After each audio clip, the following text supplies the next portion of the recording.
Bienvenue sur une nouvelle vidéo de lecture de Pipin, j'espère que vous allez bien. Nous sommes le 1er juin, le jour où je filme cette vidéo, ce qui veut dire que le Blossom Spring Challenge a pris fin hier et qu'il est temps de faire le bilan pour savoir si j'ai réussi enfin un challenge à 100% avec le challenge printanier. Pour rappel, il était organisé par la chaîne Le Boudoir. Cette année, il avait pour thématique la Chine et il allait du 1er mars au 31 mai. Donc, reprenons tout de suite tout ce qui est menu et sous-menu pour voir si j'ai réussi à lire tout ce que j'avais prévu. Mon fidèle carnet est de retour pour que je puisse vous indiquer précisément quels étaient les menus, catégories, sous-catégories et autres mots-clés. Alors on commence avec le premier menu qui s'appelait Printemps florissant et en première catégorie c'était Le jardin des secrets avec intrigue familiale, drame, trauma et secret en mots-clés. Et là, lors de la présentation de ce challenge, je vous avais dit comme quoi j'hésitais entre beaucoup de titres parce qu'ils tournaient tous un petit peu autour de la même thématique qui était les secrets familiaux, les drames, l'intrigue de toute façon au cœur même d'une famille, parce que j'hésitais entre Les 7 sœurs, entre un autre tome de la Villa aux étoffes et avec Le manoir aux roses. Et c'est ce dernier que j'ai finalement sélectionné parce que je l'avais sous la main, je venais tout juste de l'emprunter à la médiathèque et ça faisait un bout de temps que je voulais le découvrir celui-ci. Donc la couverture, je vous la mets juste ici, Le manoir aux roses de Tracy Rees, et qui donc portait pour la thématique un secret un petit peu familial, avec une demeure assez mystérieuse, des personnes à l'intérieur qui ont des lourds secrets et qui vont chercher une gouvernante pour pouvoir s'occuper de la maîtresse de maison qui est un peu mélancolique, un petit peu dépressive et qu'il faudrait occuper et surtout surveiller. Et on va se rendre compte donc, bien évidemment, il y a plusieurs secrets à l'intérieur. Et je l'ai lu, et finalement je trouvais que ça se concentrait plutôt autour d'un seul et unique secret qu'on peut assez vite découvrir finalement. Plus la lecture avance et plus on se doute de ce dont il va s'agir. Alors ça traîne un petit peu en longueur, mais c'était quand même super intéressant de découvrir la plume de Tracy, parce que ça faisait un bout de temps que je voulais le découvrir, donc c'est grâce à ce livre-ci que j'ai pu valider la première catégorie. En deuxième catégorie, nous avons L'eau des roses, où il fallait une romance ou un livre qui parle d'amour. Et là, j'avais mis Celle qui l'attendait de Baptiste Beaulieu, dont je vous mets la couverture juste ici. Et ça faisait un petit bout de temps qu'il traînait celui-ci, que j'avais envie de le découvrir, donc pareil. Je l'ai trouvé à ma médiathèque, je l'ai emprunté et je l'ai abandonné. Il n'était pas du tout comme je le pensais en fait. Je savais que la plume de Baptiste Beaulieu avait des élans un petit peu poétiques, on va dire. C'est très beau, mais ça partait dans tous les sens. Alors je sais pas si c'est concentré dans ce titre que justement il a des personnages qui sont farfelus, qui sont complètement à l'opposé l'un de l'autre au niveau caractère et compagnie. Est-ce que c'est pareil dans tous ces livres? Parce qu'il y en a d'autres qui m'intéressent, mais en tout cas celui-ci, ça l'a vraiment pas fait avec moi malheureusement et je l'ai abandonné au bout d'une centaine de pages parce que plus ça allait et plus ça devenait what the fuck et moins j'accrochais, donc je me suis dit c'est pas fait pour moi je pense, cette plume, cet univers, ce tout. Donc ce livre malheureusement ne l'a pas fait et j'étais un peu triste parce que depuis le temps qu'il m'intriguait et que je voulais découvrir la plume, c'est part pas avec un bon avis, ça part pas avec une bonne appréciation malheureusement, donc ça m'empêchera pas d'aller lire les titres qui m'intriguent également de l'auteur, mais j'espère vraiment qu'ils ne seront pas, on va dire, avec la même plume, un petit peu étrange, un petit peu éberluée comme ça, parce que moi en tout cas c'était pas du tout mon genre, donc ça me permet, on va dire, de valider une catégorie parce que j'en ai quand même lu une bonne partie. Mais finalement, est-ce qu'on est étonné que je suis déçue d'une romance? Peut-être pas, mais en tout cas, ça l'a pas fait pour moi. La dernière catégorie pour ce menu, c'était la promenade au coquelicot, où il fallait une couverture fleurie ou aux allures un petit peu printanières. Et moi j'avais le combo gagnant avec cette couverture fleurie aux allures printanières qui était absolument sublime et magnifique avec les 5 parfums de notre histoire de Laure Margeran. C'est trop beau franchement. Oui, évidemment que j'ai craqué pour la couverture, mais surtout parce que ça parlait de parfum. Et j'ai une passion pour tout ce qui parle de parfum, donc je voulais absolument le découvrir. C'est chose faite, j'ai pu le lire et j'ai semi-apprécié. Je vais pas m'étaler sur tous les résumés, pour ça je vous laisserai aller voir dans le petit juste ici ce que j'en ai réellement pensé au sein même d'un vlog qui sera consacré à mes avis lecture. Mais en tout cas, ouais, celui-ci, moyen, parce que il y a des personnages qui sont catastrophiques, point de vue caractère de merde, et point de vue que on parle pas tant de parfum que ça, malheureusement. Donc j'étais assez triste pour un livre qui m'intriguait de par sa couverture florale et de par son titre accrocheur au niveau d'un parfum. Dommage, il y a une bonne idée derrière d'un côté d'un roman olfactif que j'aime beaucoup, mais finalement en demi-teinte pour celui-ci. Ensuite, on passe déjà au second menu qui s'appelle Lapin de Pâques. Et la première catégorie, c'est le pudding à l'arsenic, où là il fallait lire un policier, un thriller, quelque chose empli de mystère ou un page-turner. Alors autant vous dire que cette catégorie, je pense que je l'ai 1000 fois validée parce que j'en ai lu des thrillers, des policiers, des cozy mystery. J'ai lu plein de choses. J'ai commencé par lire Sable Noir, dont je vous mets la superbe couverture juste ici, parce que c'était un SP qui m'intriguait tout particulièrement parce qu'on allait être en Sicile et qu'on allait avoir une enquête qui allait réouvrir une espèce de cold case parce qu'ils ont découvert un corps momifié au sein d'un mont de charge. Et on va se rendre compte qu'il y aura peut-être un petit côté avec la mafia, un petit côté avec des secrets familiaux et un petit côté avec justement une maison emplie de mystères. Et j'avais vraiment beaucoup aimé. Ça, c'est le tout premier que j'ai lu pour valider cette catégorie. Et après, comme je vous dis, les thrillers, mais... Donc cette catégorie, je l'ai validée plus parce que j'ai lu du Bernard Minier, j'ai lu plein de thrillers qu'on m'a envoyés en SP en auto-édition, j'en ai trouvé à ma médiathèque, et en l'occurrence, je l'ai validé également avec un Johann Fluck en Cozy Mystery, parce que je continue petit à petit à avancer dans la série pour rattraper mon retard qui était dantesque. Et j'en suis maintenant c'est le combien ? Ah, le 5, voilà. J'en suis donc au numéro 5. Et je pense qu'après celui-ci, je m'arrêterai parce que le 6 se passe autour de Noël. Donc, on va rentrer dans l'été doucement. C'est pas tout à fait la période où j'ai envie de lire un livre hivernal et un livre concentré sur Noël. Donc, après le 5, il y aura une petite pause jusqu'à automne-hiver. Je verrai suivant le mood et suivant justement s'ils ne sortent pas d'autres livres où je vais être encore super en retard. Mais en attendant, j'aime toujours autant, à part le triangle amoureux qui commence à me taper un petit peu sur le système, mais sinon, c'est toujours aussi rafraîchissant. Ensuite, nous passons à Les œufs de Fabergé, où il faut une histoire dans une autre époque ou un voyage dans le temps. Et ce livre-ci aurait très bien pu rentrer dans la catégorie précédente parce qu'il s'agit également d'un cozy mystery. Mais j'ai voulu le caser dans cette catégorie parce qu'on va être dans les années folles avec Enquête et Charleston de Mélanie Battini, publié chez City Éditions. Et cette couverture! Non mais regardez-moi la beauté de la chose. J'adore, je suis archi fan. Je ne connaissais ni l'autrice, ni la maison d'édition, ni ce livre avant de l'avoir vu popper comme ça dans mon flux Instagram. Et tout de suite, il m'a attirée parce que j'aime beaucoup les années folles, j'aime beaucoup le côté de Charleston avec cette couverture qui m'a attirée. Et après, on va être sur une jeune femme ultra riche qui s'appelle Madeleine, qui revient d'un voyage autour du monde après la guerre et qui, au moment de rentrer chez elle aux États-Unis, va apprendre que sa meilleure amie a été retrouvée assassinée. Et elle, c'était sa meilleure amie, c'était tout ce qu'elle avait dans la vie, elle va décider d'enquêter pour savoir ce qui lui est réellement arrivé, direction Paris, donc pendant les années folles. Et c'était super chouette, je me suis régalée avec ce titre. Et apparemment, il y a une série qui va se faire, parce que là, ce serait un premier tome.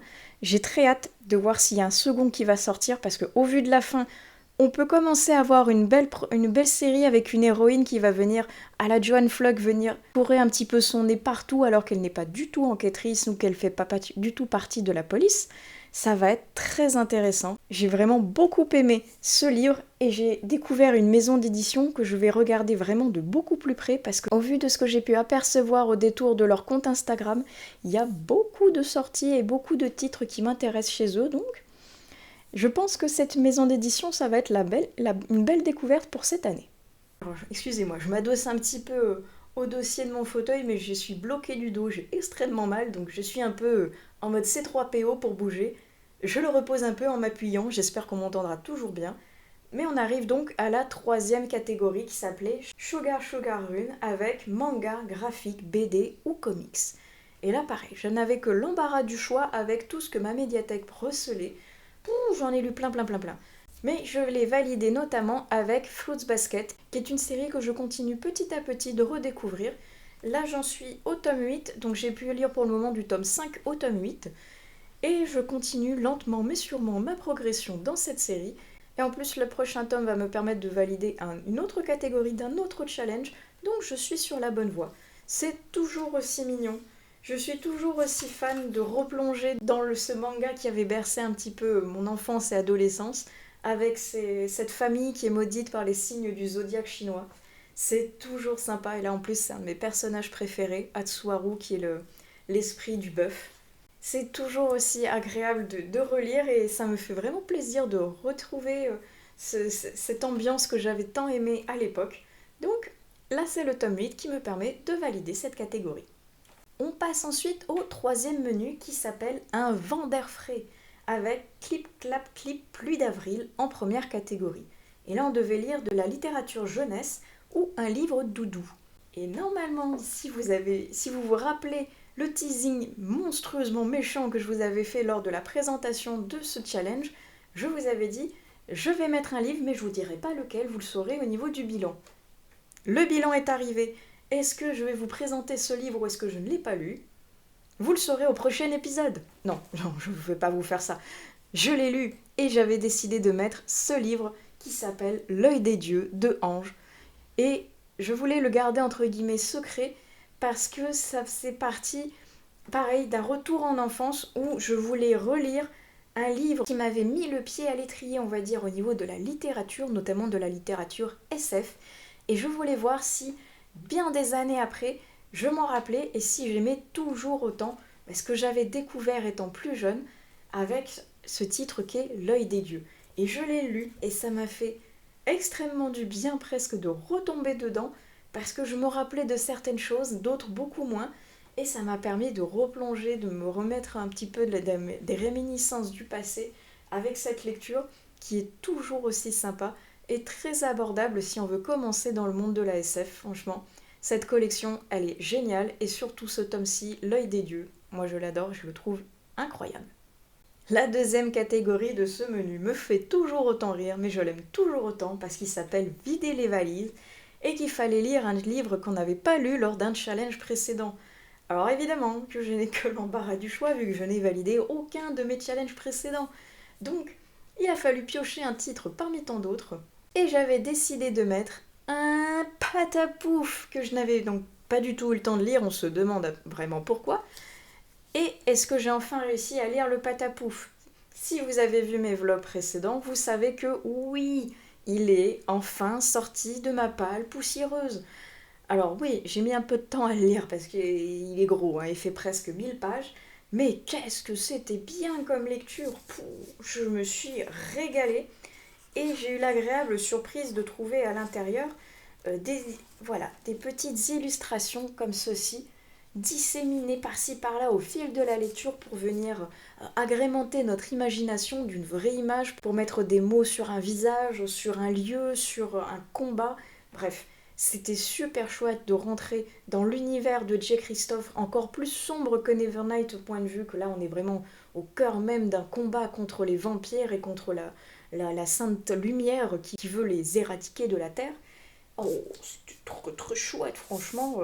Un bon gros bébé, mais un bon gros bébé où je me suis vraiment délectée de cette lecture. Et derrière ma tête, le tome 2 attend patiemment d'être sorti.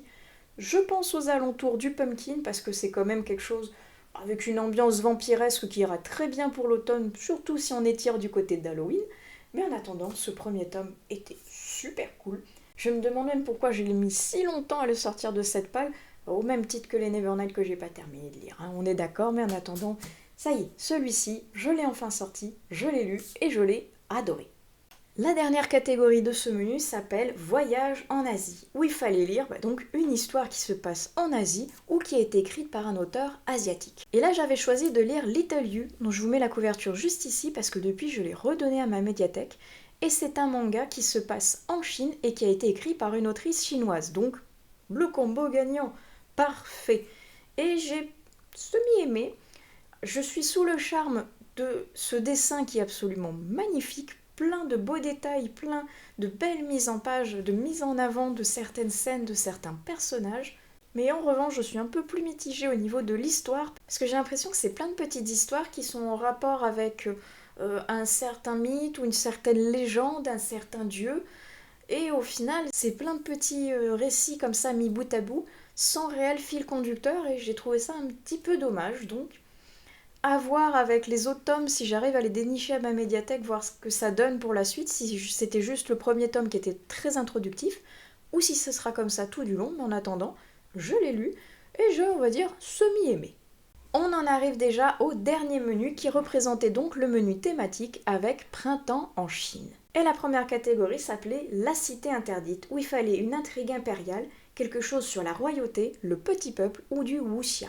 Et là, c'est le menu de la débandade, parce que tout ce que j'avais prévu de lire dans toutes les catégories, il a fallu que je revoie un petit peu ce que j'avais décidé de lire, parce que le temps passait et je n'avais rien pu mettre au niveau de au niveau de ce menu qui déjà me plaisait pas tout à fait au départ parce que je voulais des livres concentrés sur la Chine et j'en avais pas vraiment trouvé, donc j'étais un petit peu triste.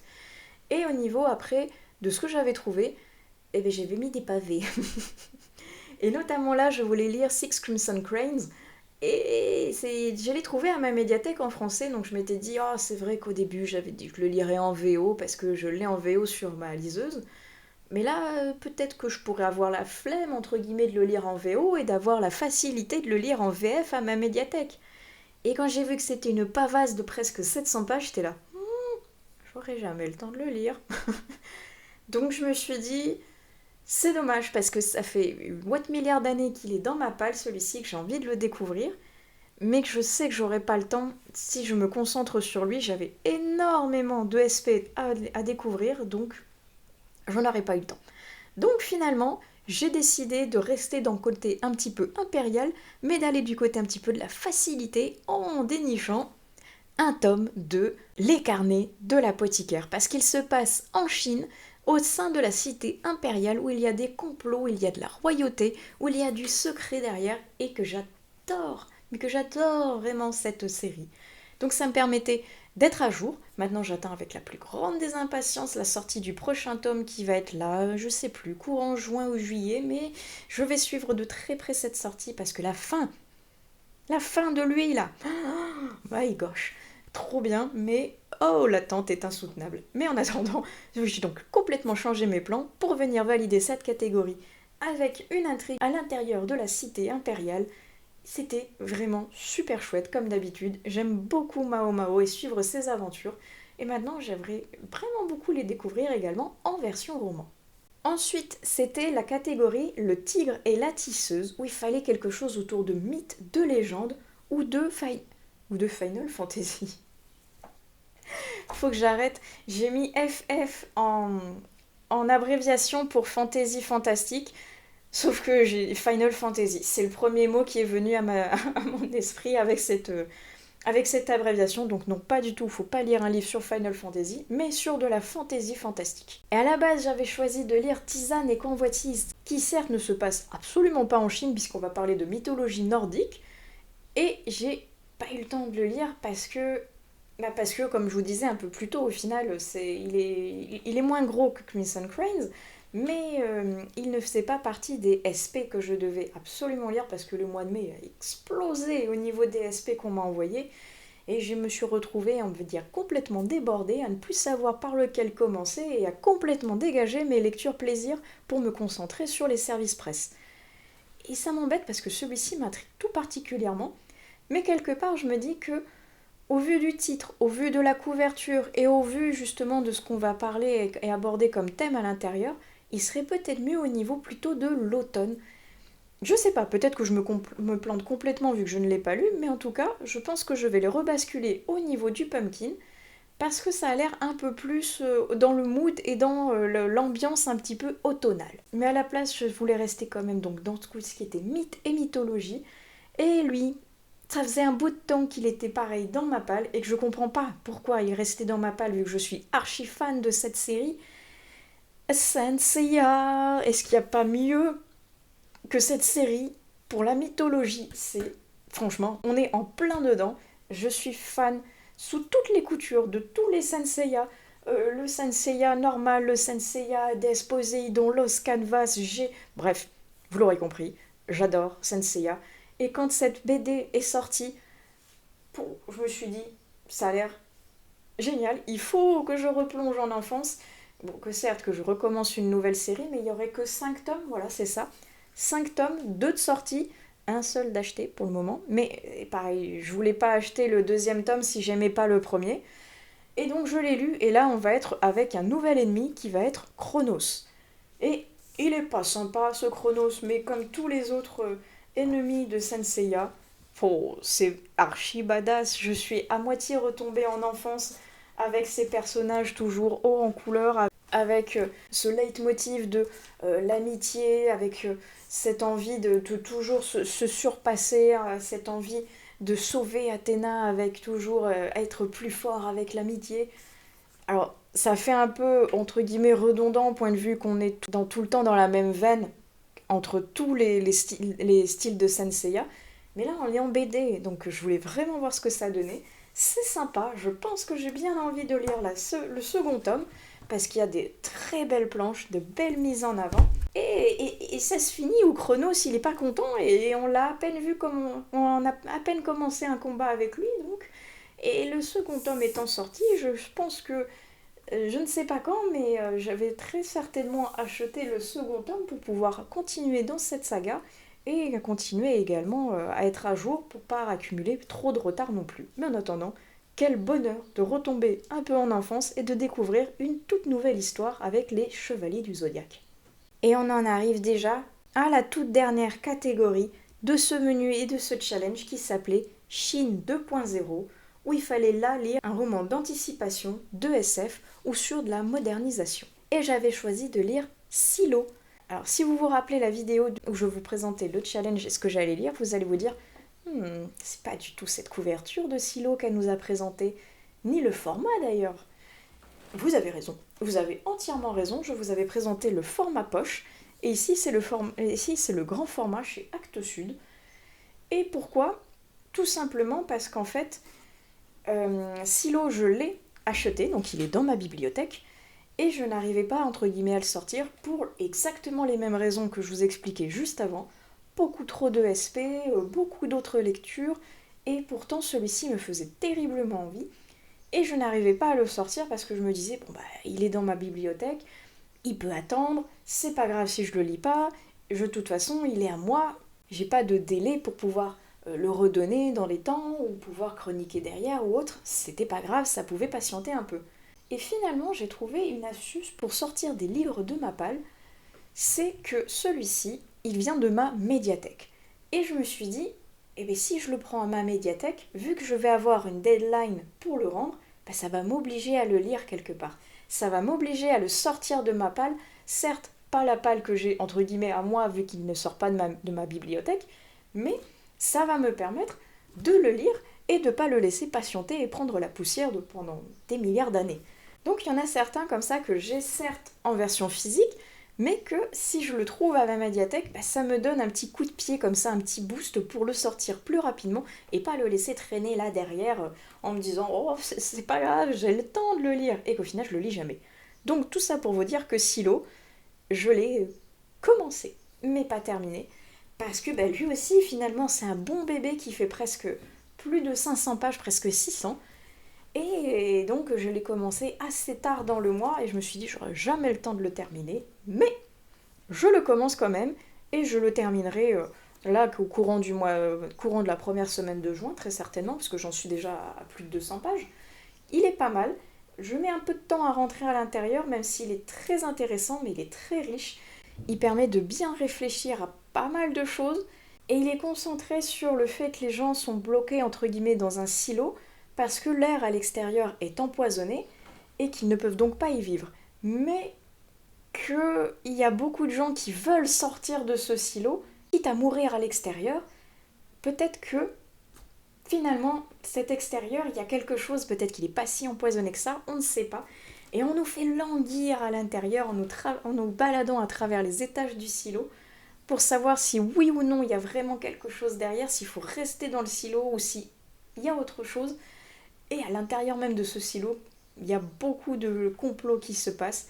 Donc c'est très intéressant mais très dense à pouvoir intégrer. Donc c'est pour ça que je ne l'ai pas encore terminé. En revanche, j'ai terminé la couverture que je vous mets juste ici, qui s'appelle Alpha Dream, qui était un SP et qui était un thriller mélangé à de la science-fiction et en plus qui se passait entre les États-Unis et la Chine. Donc je me suis dit quand je l'ai vu, oh, ça y est, c'est enfin parfait, j'ai enfin trouvé un livre qui se passe vraiment en Chine pour pouvoir le caser dans un challenge chinois quand même. Et j'étais donc ravie de pouvoir le découvrir et je l'ai adoré. Ce fut un coup de cœur incroyable. Donc un énorme merci à l'auteur parce que c'était super chouette. On est dans le côté métaverse, donc vraiment le futur à l'état pur, où le métaverse est donc monnaie courante, et presque c'est plus normal entre guillemets de vivre à travers un avatar que dans la vie réelle. Et à côté de ça, on suit Mac, qui est un ancien commando des Navy Seals, et qui a morflé durant pas mal de ses missions, donc il a une partie du corps qui est un petit peu bionique et mécanique, recouvert de peau synthétique, avec des augmentations un petit peu comme ça, avec une IA greffée au niveau de son oreille qui lui parle et qui lui donne pas mal de renseignements en temps réel, et il va devoir faire une enquête sur des données qui auraient fuité et qui mettraient à mal la réputation d'une très grosse société ayant le métavers Alpha Dream. Et c'était super chouette, franchement, je me suis régalée à la lecture de ce roman. Je vous le conseille à 3 milliards de pourcents, il est super chouette. Et franchement, ça m'a fait super plaisir de pouvoir finalement le caser, même s'il n'était pas tout à fait prévu à la base, il rentre tellement bien dans cette catégorie que je ne pouvais pas ne pas l'y placer finalement. En plus, comme je vous dis, il se passait à moitié en Chine. Impeccable. Impeccable, même si certes, Silo, je l'ai commencé et pas terminé, et bien Alpha Dream me permet quand même de valider cette catégorie. Et Silo, de la valider, on va dire, à la moitié. Ouais, un petit peu moins de la moitié. Ok. Mais en attendant, je compte quand même le terminer. Et si je regarde bien au niveau des catégories, on en était arrivé à la dernière. Alors certes, il y avait également un bingo qui était là un petit peu en bonus pour pouvoir soit venir agrémenter un petit peu plus des lectures supplémentaires par rapport à ce qui existait déjà au niveau des menus, ou alors venir switcher et changer sur un menu ou une catégorie qui ne nous correspondait pas, où on n'avait pas trouvé de lecture, pour venir la remplacer par une des cases du bingo. Je ne l'ai pas du tout utilisé. Je pensais au début pouvoir piocher à l'intérieur et en rajouter un peu plus, et finalement je l'ai complètement délaissé. Et je me rappelle même plus des cases qu'il y a à l'intérieur du bingo, donc si ça se trouve, j'ai lu des choses qui pourraient très bien s'y intégrer. Mais finalement, je ne l'ai pas fait, je l'ai laissé de côté. Je ne l'ai pas également utilisé pour subtiliser une des catégories et les remplacer. Donc lui, je l'ai laissé complètement à part et je me suis concentrée uniquement sur les catégories principales. Et si on fait bien le calcul, même, alors certes en remplaçant certains livres à la fin, notamment pour le dernier menu, mais si je calcule bien, sur 12 catégories, j'ai lu 12 livres. Tadam! Le premier challenge que j'aurais terminé à 100% en améliorant un petit peu certaines des lectures vers la fin, mais ça y est, ça voudrait dire que c'est mon premier challenge et mon premier challenge saisonnier que j'aurai validé à 100%. Le Blossom va faire partie, je l'espère, d'une foulitude de challenges que je vais valider ensuite à 100%, et notamment dans les challenges saisonniers. Donc j'ai très hâte maintenant de pouvoir passer au Ice Cream Summer Challenge de Mr. Kev, que j'attends avec la plus grande des impatiences. Je suis trop contente. Le premier challenge que j'ai validé. Youpi! Avec moi. Je suis trop contente, c'est super chouette et j'espère que ça va continuer dans cette lancée pour toute l'année, ou tout du moins pour les challenges que j'ai envie de tester. Donc, je vais vous laisser ici sur ce challenge. N'hésitez pas à utiliser les commentaires pour me dire si vous y avez participé, vous aussi, si vous avez lu certains des livres que je vous ai présentés, et si vous attendez, comme moi, le challenge pour l'été. Je vous souhaite donc d'excellentes prochaines lectures. On se dit à bientôt sur une nouvelle vidéo et sur un prochain challenge saisonnier qui, j'espère, sera lui aussi validé à 100%. Donc, à plus tard sur une nouvelle vidéo des lectures de Pipin. Allez, ciao!